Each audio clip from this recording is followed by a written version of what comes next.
Good afternoon बच्चों, आप लोगों को एसएससी पटोरी में स्वागत है।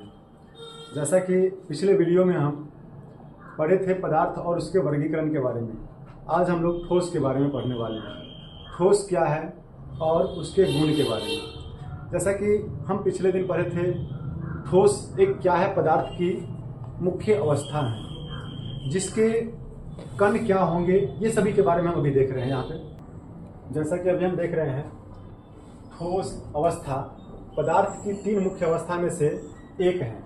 इसमें जो हम इसका परिभाषित करते हैं इसको, वो है वैसा पदार्थ जिसका आयतन और आकार दोनों निश्चित होता है, उसे हम क्या कहते हैं, ठोस कहते हैं। इसमें बहुत सारे कण जो हैं आपस में काफी सटे सटे होते हैं, जिसके वजह से इसका घनत्व काफी अधिक होता है।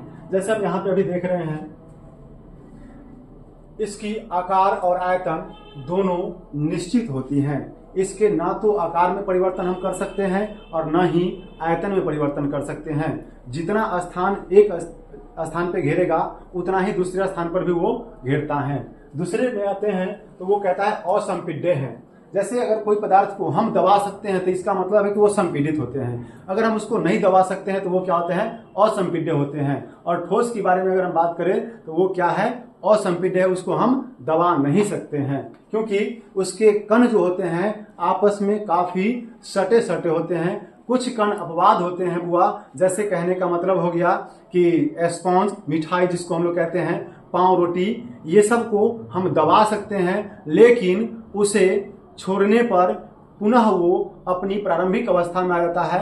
अतः यह भी ठोस के अंतर्गत आता है।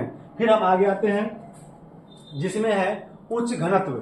अभी हमने बात किए थे, जब इसके कण कम स्थान पे ज्यादा से ज्यादा कम कण को हम यदि रखते हैं तो इसका मतलब है कि उसका घनत्व क्या होगा, अधिक होगा। तो यहाँ पे ठोस के जो घनत्व होंगे वो क्या होंगे, अधिक होते हैं। फिर आता है कणों की व्यवस्था। इसकी कणों की व्यवस्था नियमित भी हो सकते हैं और अनियमित भी हो सकते हैं। ये फिक्स नहीं है कि नियमित ही हो या अनियमित ही हो। जैसे कहने का मतलब है कि अगर हम इसके कण को इस प्रकार व्यवस्थित कर रहे हैं, जैसे ये देखिए इस प्रकार यदि रख रहे हैं तो ये एक क्या है, एक नियमित ढंग से रखा गया है। इसके नीचे भी हम इस प्रकार रखेंगे तो ये एक नियमित है कि हम यहाँ के बाद जो है फिर अवयवी कण को यहाँ पे रख रहे हैं। ये कोई फिक्स नहीं है कि हम यहीं पे डालें। हो सकता है कि आपका कण यहाँ पे इस रूप में डाले हैं,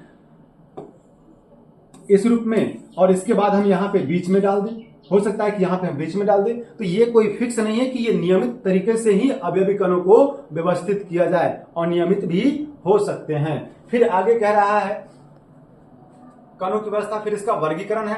देखिए अब जैसे इसके वर्गीकरण में हम आते हैं तो ठोस को मुख्यतः दो भाग में बांटा गया है, जिसमें एक है क्रिस्टलीय ठोस और दूसरा है सॉलिड जिसको कहते हैं, और एक है अक्रिस्टलीय सॉलिड, नॉन क्रिस्टलाइन जिसको कहते हैं, एमोर्फस कहते हैं। इसको हिंदी में मुख्य रूप से एक रवादार ठोस कहते हैं और दूसरा बेरवादार ठोस है।